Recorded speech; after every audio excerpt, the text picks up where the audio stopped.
répétition scolaire sur les stades de l'école, deux élèves, Amba et Tumba, quittent la ligne de but d'un camp vers la ligne de but du camp opposé, distance 120 mètres. Le premier, Amba, part à la vitesse constante de 6 mètres par seconde.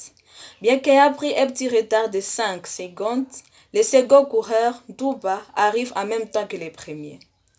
L'enseignant met les élèves en sous-groupe et demande aux uns d'expliquer les rattrapages de Tumba, les équations horaires de mouvement et aux autres les représentations graphiques des espaces, vitesse et accélération des coureurs en fonction du temps. Pour répondre aux 3 questions de l'enseignant, nous allons parler du mouvement rectiligne uniforme. Nous allons définir le mouvement rectiligne uniforme, parler de ses caractéristiques, la représentation graphique et les équations horaires du mouvement.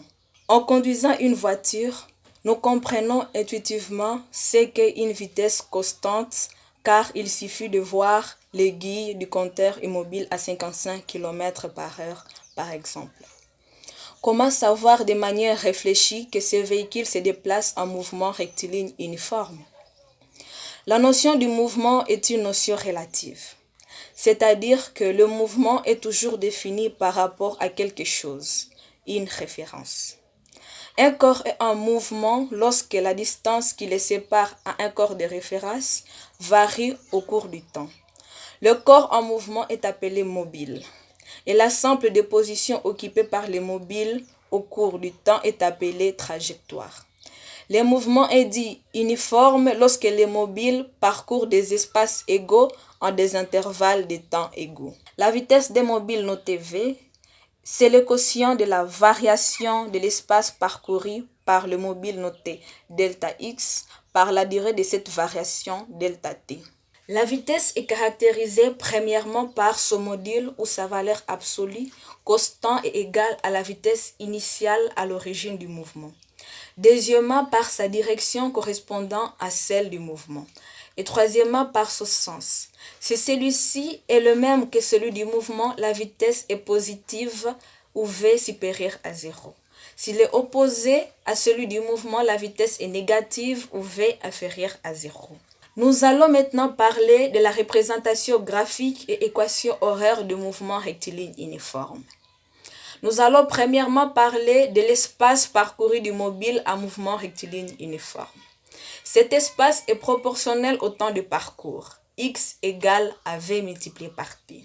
Si le mobile avait déjà effectué une certaine distance x initiale, appelée espace initial, l'équation horaire de l'espace total est alors x égale à x initial plus v multiplié par t. Le graphique de l'espace parcouru en fonction du temps, qui nous permet de lire la position à tout instant, donc de décrire à détail le mouvement, est purement conceptuel. Vous ne pouvez pas l'observer. Le graphique de l'espace est une droite inclinée, une pente, par rapport à l'axe de temps appelé abscisse.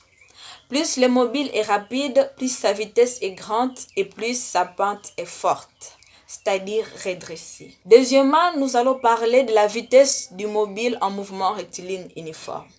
D'après la définition du mouvement rectiligne uniforme, la vitesse ne varie pas, elle est constante. Son équation horaire est V égale à une constante. Le graphique de la vitesse en fonction du temps est particulièrement simple car à tout instant, la vitesse est la même. La courbe représentative est donc une droite parallèle à l'axe du temps. Troisièmement, nous allons parler de l'accélération du mobile en mouvement rectiligne uniforme. L'accélération correspond à la variation de la vitesse par rapport au temps.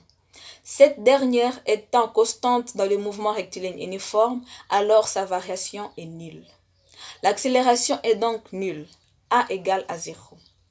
Nous allons retenir que un mobile est en mouvement rectiligne uniforme lorsqu'il se déplace à ligne droite avec une vitesse constante.